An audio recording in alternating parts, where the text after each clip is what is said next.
নমস্কার, ব্রেকিং বাংলায় আপনাদের স্বাগত। আমি জয়ন্ত মজুমদার। আগামীকাল রবিবার সন্ধ্যেবেলায় নরেন্দ্র মোদীর পরনির্ভর মন্ত্রিসভা শপথ গ্রহণ। নরেন্দ্র মোদী তৃতীয়বারের জন্য প্রধানমন্ত্রী হিসাবে শপথ নেবেন। পরনির্ভর এই কারণেই বলছি যে এর আগে যে দুবার মন্ত্রিসভা শপথ নিয়েছিল সেখানে বিজেপির যে একক গরিষ্ঠতা ছিল। তো এবার মোদীজি 400 পার এনডিএ 400 পার স্লোগান দিয়েছিলেন, বিজেপি 370 হয়ে যাবে এরকম স্লোগান দিয়েছিলেন। তো কার্যত আপনারা জানেন যে সেই স্লোগান মুখ থুবড়ে পড়েছে। তো কার্যত 240 আসনে বিজেপিকে থমকে যেতে হয়েছে এবং সে কারণে এনডিএ শরিকদের উপর ভরসা করে আত্মনির্ভর মোদী মন্ত্রিসভা নয়, পরনির্ভর মন্ত্রিসভার হচ্ছে শপথ অনুষ্ঠান। তো সেই শপথ রবিবার সন্ধ্যায় হবে, কিন্তু স্বভাবতই আমাদের রাজ্যে জল্পনা শুরু হয়েছে যে রাজ্য থেকে বিজেপির যে 12 জন জিতেছেন সাংসদ, তাদের মধ্যে কে কে মন্ত্রী হতে পারেন। আপনাদেরকে জানিয়ে রাখি যে এই রাজ্য থেকে মোদীর টেনিয়রে, আমি বাজপেয়ী টেনিয়র ধরলে দুজন মন্ত্রী এখান থেকে যারা হয়েছিলেন তারা পূর্ণমন্ত্রিত্ব পেয়েছিলেন। তপন শিকদার তিনি যোগাযোগ দপ্তর পেয়েছিলেন, টেলিকমিউনিকেশন, এবং হচ্ছে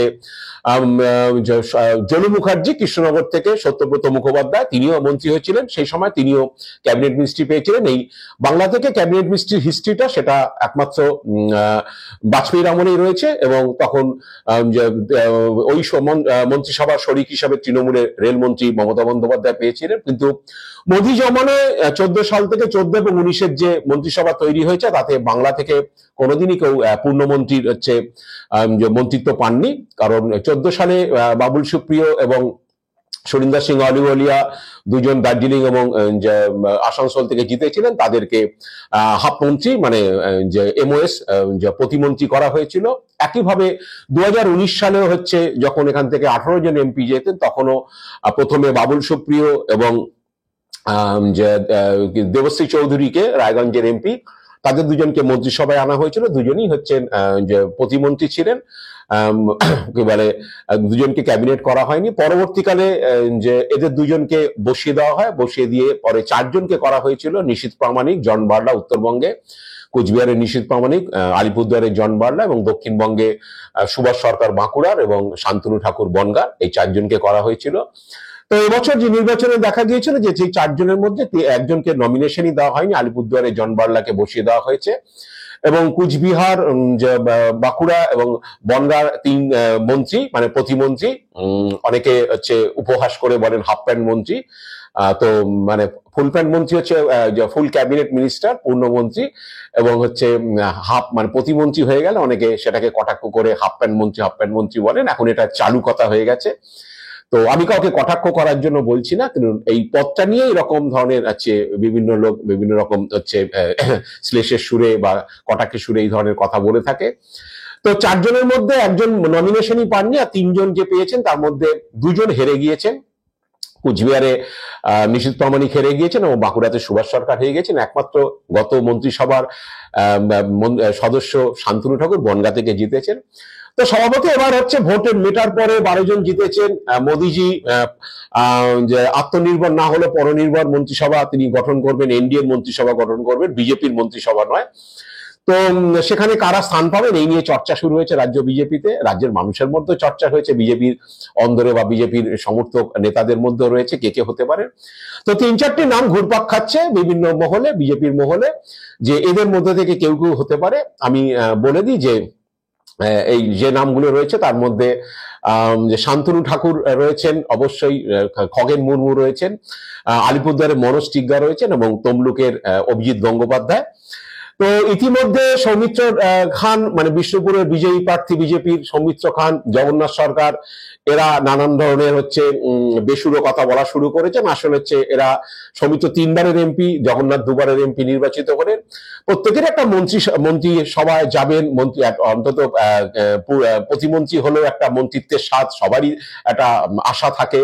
সেই কারণে অনেকেই আশা করতে পারেন যে হয়তো পার্টি তাকে মন্ত্রিসভায় আনবে বা পার্টি নাম প্রস্তাব করবে, মন্ত্রিসভা স্থান হবে। তো এটা বোঝা যাচ্ছে যে অনেকেই এই বেসুরো কথাবার্তা বলছেন। আসলে যদি মন্ত্রী করা না হয় তাহলে তারা দলে সেইভাবে তাদের অবস্থান কি হবে না হবে ভবিষ্যতে তারা চিন্তা ভাবনা করবেন। এই ধরনের বেসুরো কথাবার্তা জেতার পর থেকেই 2-1 জন করা শুরু করেছেন। তো এখন যেটা শোনা যাচ্ছে যে বিজেপির অন্দরে বা যেটুকু খবর, যে এ রাজ্য থেকে এবার যেহেতু আসন কমে গিয়েছে, 18টা বদলে 12টা হয়ে গিয়েছে, এবং এবার এনডিএ শরিকদের অনেক বেশি মন্ত্রিত্ব ছাড়তে হবে। কারণ গতবার পর্যন্ত যেটা দেখা গেছিল, বিজেপি নিজের ম্যাজিক ফিগার থাকার জন্য তারা শরিকদের দাবি সেভাবে মানেনি। মোটামুটি ভাবে শরিকদের যা দিয়েছে তারা তাতেই নিয়ে হচ্ছে শান্ত ছিল, বা তারা বেশি ট্যাফু করেনি। এবার কিন্তু শরিক দলের উপর, কারণ যেহেতু ম্যাজিক ফিগার থেকে বিজেপি অনেকটাই দূরে, তাই শরিক দলের উপর তাদের নির্ভর করতে হচ্ছে, এবং শরিকরা প্রত্যেকেই, ছোট শরিকরা যারা একটা দুটো আসন জিতেছে তারাও মন্ত্রিত্বের দাবি করছে। তো অনেককেই হচ্ছে এই দাবিগুলো মেটাতে হবে, সেই কারণে বিজেপি নিজের মন্ত্রী কমে যেতে পারে। তো সেই জন্য বাংলাতে 12টা আসন জিতলেও বাংলা থেকে হয়তো 4জন নয় বা 3জনও নয়, হয়তো 2জন দেওয়া হবে এরকম শোনা যাচ্ছে, 2জন প্রতিমন্ত্রী দেওয়া হতে পারে এরকম শোনা যাচ্ছে। তো সেক্ষেত্রে বিজেপির অন্দরে যেটুকু খবর, যে এখনো পর্যন্ত যেটুকু জানা যাচ্ছে, যে তাতে উত্তরবঙ্গে মনোজ টিগ্গা তিনি মন্ত্রিত্ব পেতে পারেন। মনোজ টিগ্গা উত্তরবঙ্গের প্রতিনিধি, বা উত্তরবঙ্গ থেকে, যদিও বিজেপি উত্তরবঙ্গ থেকে 6টি আসন জিতেছে, কিন্তু উত্তরবঙ্গের প্রতিনিধি, এবং মনোজ টিগ্গা হচ্ছে আদিবাসী সম্প্রদায়ের, ওটা সিডিউল কাস্ট সিট আলিপুরদুয়ার। তো ওখান থেকে মনোজ টিগ্গাকে দেওয়া হতে পারে, এবং দক্ষিণবঙ্গে অভিজিৎ গঙ্গোপাধ্যায়কে মন্ত্রিত্ব দেওয়া হতে পারে। দুজনই হয়তো প্রতিমন্ত্রী হবেন, কারণ অভিজিৎ গঙ্গোপাধ্যায়ের বিষয়ে যেটা শোনা যাচ্ছে, যে তিনি নাকি বিজেপিতে যোগদান করার আগেই শর্ত দিয়েছিলেন বিজেপি কেন্দ্রীয় নেতৃত্বের কাছে, যে যদি তিনি নির্বাচিত হয়ে আসেন সেক্ষেত্রে তাকে যাতে মন্ত্রিসভায় স্থান দেওয়া হয়। এরকম একটা কন্ডিশনই নাকি তার জয়নিং হয়েছিল, এবং তাকে টিকিট দেওয়া এবং টিকিটে জিতে আসলে তাকে মন্ত্রী করা, এরকম একটা শর্ত নাকি তিনি দিয়েছিলেন।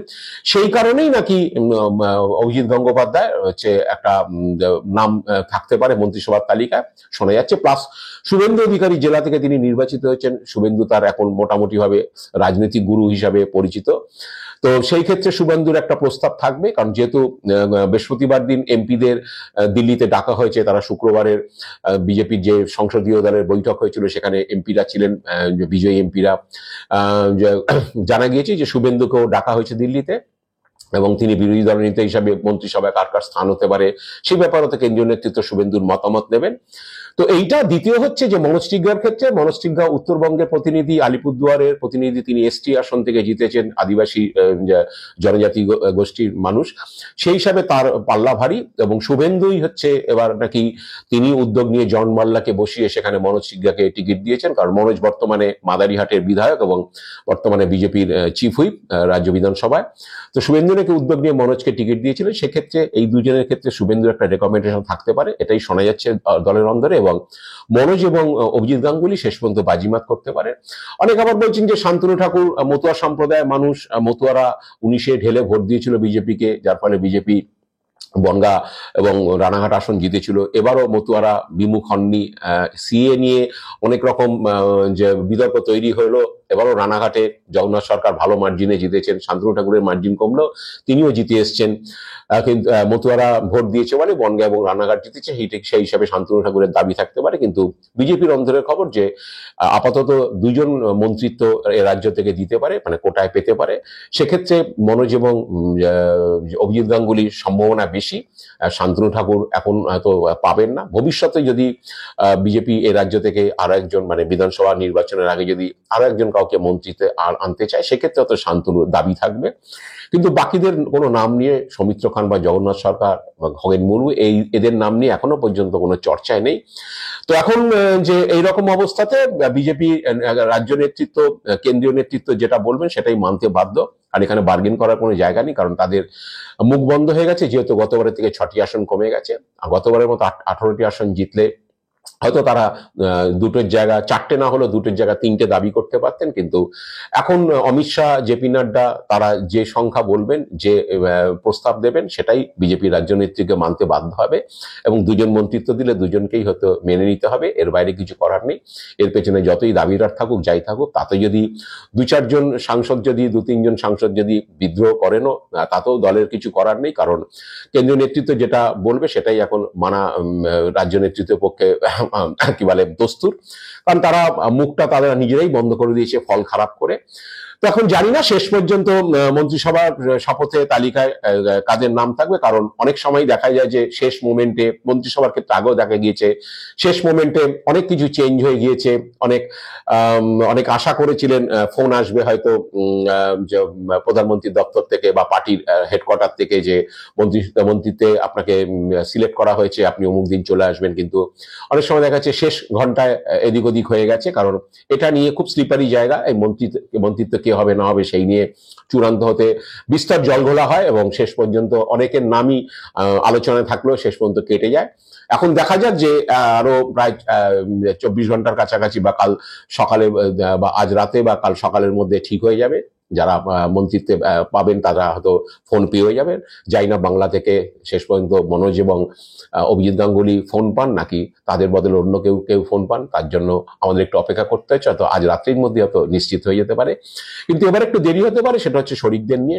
শরিকদের দপ্তর নিয়ে এখনো দর কষাকষি চলছে। জেডিইউ এবং যে চন্দ্রবাবু নাইডু টিডিপি তারা অনেক বেশি মন্ত্রিত্ব দাবি করছে। তাদের দাবি মিটিয়ে কতটা মন্ত্রিসভা স্থান বিজেপির জন্য থাকবে সেটা বিজেপির নেতৃত্বের কাছে একটা বড় চ্যালেঞ্জ। এখন আমরা আর কিছুটা সময় অপেক্ষা করব যে বাংলা থেকে কোন দুজন হাফ প্যান্ট মন্ত্রী হবেন বা প্রতিমন্ত্রী হতে পারেন। এটার জন্যই আমরা অপেক্ষা করব বা চেয়ে থাকবো। আজ এ পর্যন্তই। আপনারা ভালো থাকবেন, সুস্থ থাকবেন। নমস্কার।